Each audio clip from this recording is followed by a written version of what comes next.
coming at you. This is Malik-Lo, and this is my vintage polo story. Check it out.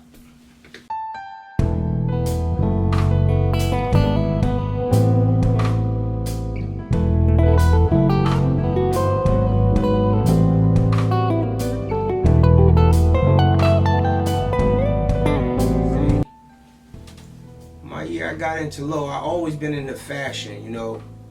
Because my sisters and my mom was always fashionable, always kept me, you know, with the flies gear, Bugle Boy, Ocean Pacific, whatever was hot for that year. I really got into polo, it had to be about 87, my freshman year of high school. It was actually these frames I got on, these Ralph Lauren frames I got on. That was my first piece. So like during that time frame, what were some of the symbols that was available on the market, that was visible? Well, to me, that you was attracted to? To me, where I came out of, it was commonly known the man on a horsey. It was just the man on a horsey. As far as the big symbols and you know, cross flags, big flags, things like that, that didn't come until 90, 91 when I started really understanding what it was I was wearing. Ralph Lauren is an iconic brand.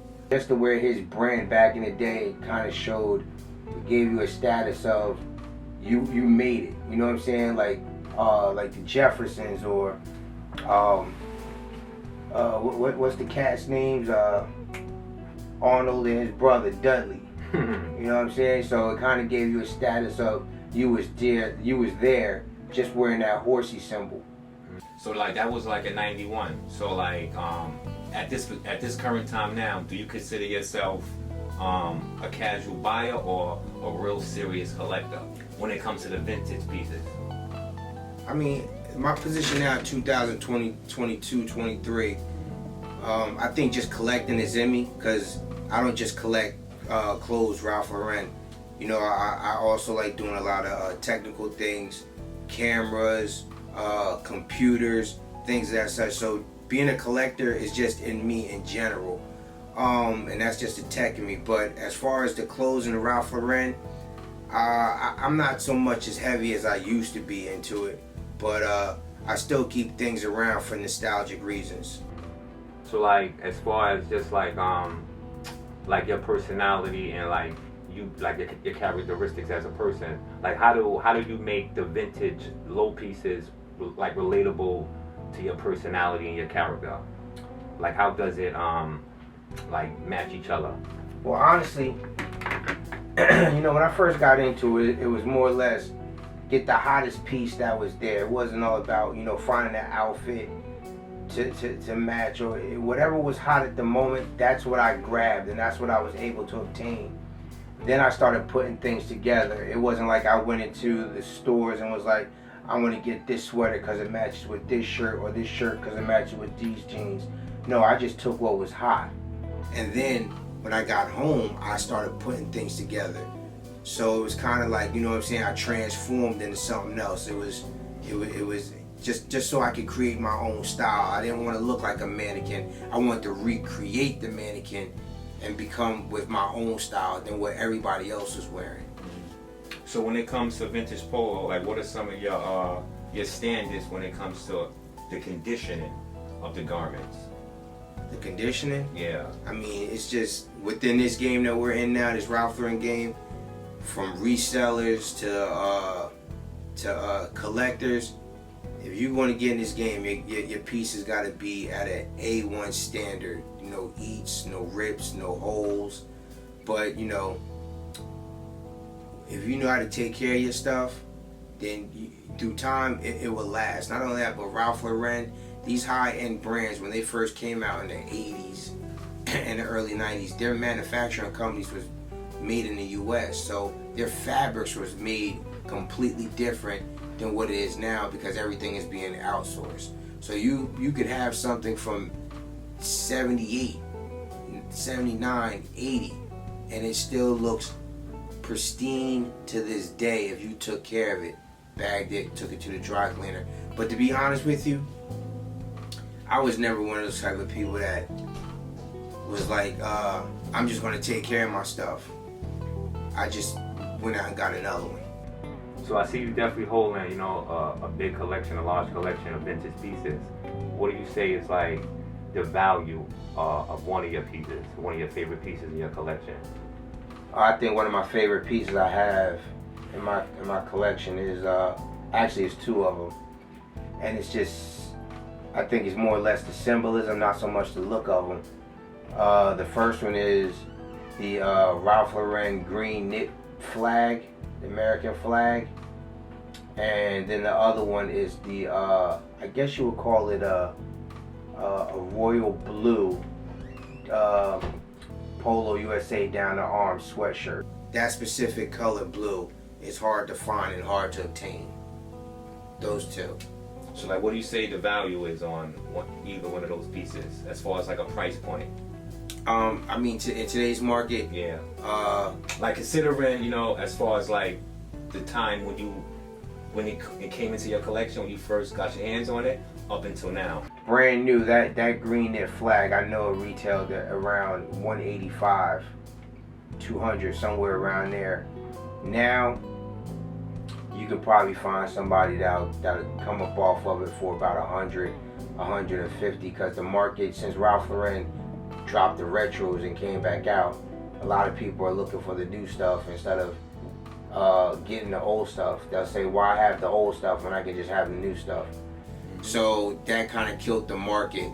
So a lot of the old vintage stuff isn't getting the same market value as it did, and it's not holding the same market value as it did before the retro stuff came out. The Polo USA, that one, I think that one would still sell in today's market for over 200, 250, just for the nostalgic reasons and the color pattern and the fact that on the label it's made in the USA. So would you trade any of your classic vintage pieces? And if you would, for what? What would you trade for? I mean, at this point in the game, I'm not really interested in trading any of my stuff. Each piece holds a nostalgic moment in my history within this game, so nah. So like as a vintage connoisseur, because I know you said earlier, like you go outside of the clothing and stuff like that as far as being a collector. So like, what are some of the vintage styles you enjoy most? You know, like when you're out and about, or you're just putting together, you know, different styles and selections. I never had one specific look, as long as it was neat and clean.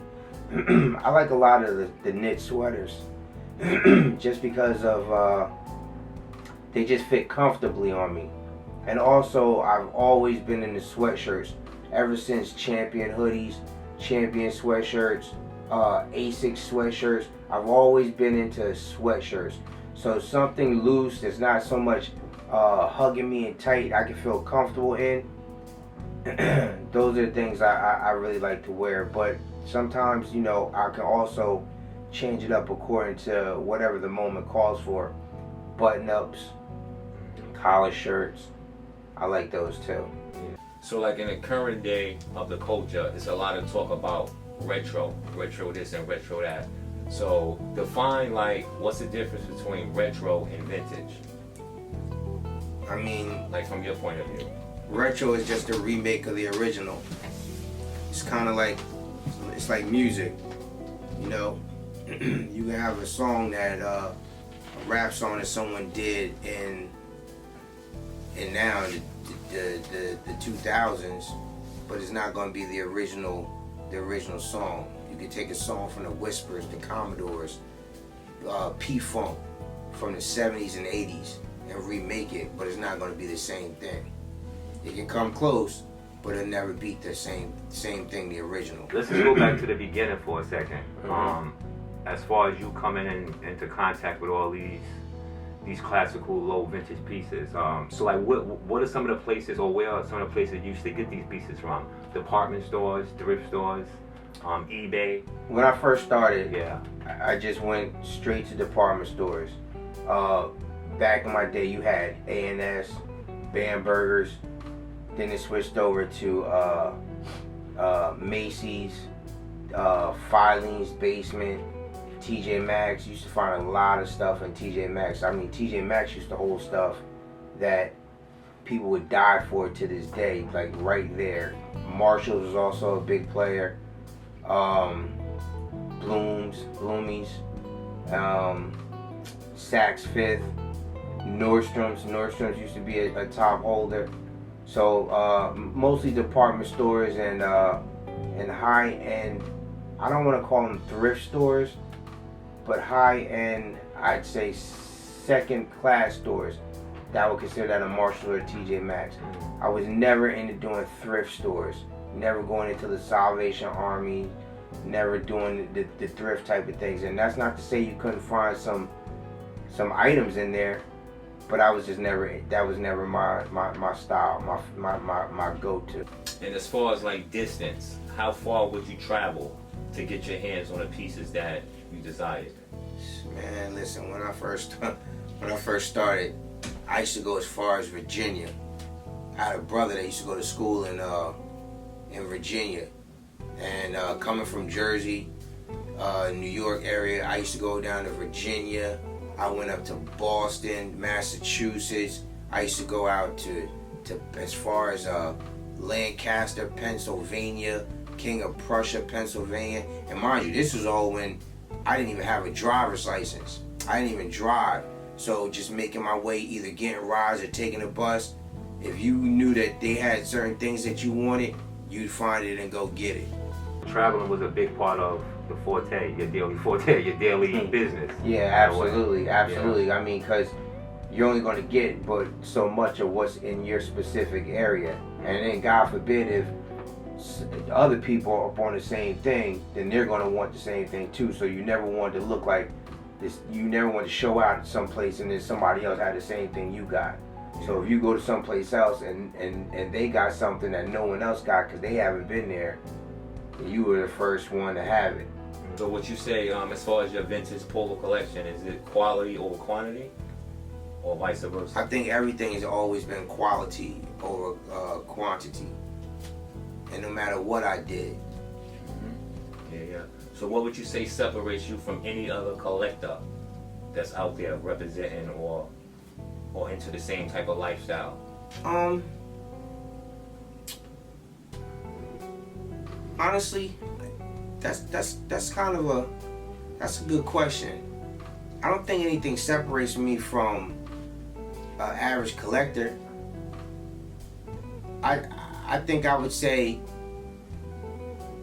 the passion for the brand. That's what it is. The passion for the brand and the origins of why it became so big in the urban neighborhoods. So I think that makes it different, and why I may collect things differently than a lot of the new cats and other cats out there. Some cats just collect to have it, without no reason why. They have it because they've seen somebody else have it and they feel like they have it. I don't look at it like that. So in this current day, are you into like replenishing your collection with all the new stuff that's coming out, the new different lines, or you're more into the vintage and understanding that the clothes get better over time, like fine wine? Nah, absolutely. At this point in time, if I come across a piece and I can get it, then kudos to me, I'll get it. But I'm not the gung ho going to chase it. I have to find it. I'm not going to stop. It's like a man on a mission to go have it in this day and time. I think I'm at a different level now, that if I can come across it and it's reasonable, I'll get it. So talk about the caring of the vintage pieces, because I think that's like an element or a topic that a lot of people just seem to ignore nowadays. How you can have a piece that you probably got your hands on in 1988, but in 2022 it still looks crispy. So what's the caring process for pieces like that? Well, I think you truly care about. Well, it's a few things. It's a process. The materials that it was made back in the day were much stronger and more finer fabric. So they were able to stand the test of time. Gore-Tex, those type of fabrics. Now today, a lot of stuff is outsourced, where the fabric isn't as sturdy. It isn't more long lasting. So you can take it and you can wear it 2 or 3 times and then put it in a wash, and it may fade out a lot quicker. No matter how well you take care of it, even if you put it in a bag, zip tie, airtight, it's still going to not live to stand the test of time. The original product of it back in the day, I think a lot of designers back in the day, whether it was Gucci, whether it was the House of Louis Vuitton, Burberry, Lacoste, Izod, you know, they took pride in their brand. And I think nowadays it's just, everybody's just out just to make that dollar. So it's more about, as you said before, quantity instead of quality. When you're wearing your vintage pieces and your items, you know, because I look at dressing like art, you know? How does it make you feel when when you step out, when you step into the public and you have on pieces that nobody else that you come in contact with or see in your eyes view are gonna have on, similar stuff? Well, honestly, up until just recently, I used to always feel that, this thing we're in was an elite few. It was a small circle. So I remember days of going to the Black Expo at the Jacob Javits Center, and you would have on certain pieces and people would come up to you, and it wouldn't be a lot of people, but it would be certain people that would be like, yo, where did you get that from? You just standing out in a crowd of thousands, and only a certain amount of fewer people will understand and realize what you have on meant the world, because you knew in your mind's eye that you definitely had something no one else had, and you were part of kind of like a internal social club that no one else knew about. That feeling alone, I don't have that feeling. I haven't had that feeling in a very long time, because like I said, it's about quantity now. So, for example, you could take the Bear shirt. The Bear shirt was a nostalgic piece at one time. You can only get it during the holidays, and Ralph only put it out at certain times. Now it's everywhere. I see athletes wearing Bear shirts. I see little kids wearing Bear shirts. I see females that don't even know what Ralph Lauren's wearing Bear shirts. So it's kind of like Pandora's box has been opened. And just to wrap it up, what are Malik-Lo's top 10 vintage low items of all time? Whoa. I want to say the anniversary flag, of course. Anything USA for me. I was always in the USA, and that's because of the acclamation behind it. United Shoplifters Association. I don't endorse that now, but at one time I did. So anything USA, from fleeces to rugbies to shirts, anything USA. The big American flag knits. The Polo USA's down the arms. The cookies. I've never been a big Bear fan. Not at all. I've never been a big Bear fan. The graphic shirts, the slam shirts, the P-Wing. The P-Wing has always been an iconic piece for me, and even that piece at one time was very hard to get, because it was a symbol that was very hard to get. So that track and field P-Wing, the Suey Ski, the Ski Man, and one of my favorite symbols out there, two of my favorite symbols, the universal symbol, because that was Ralph's first big symbol, and a lot of people don't know that, and the crest or the crown.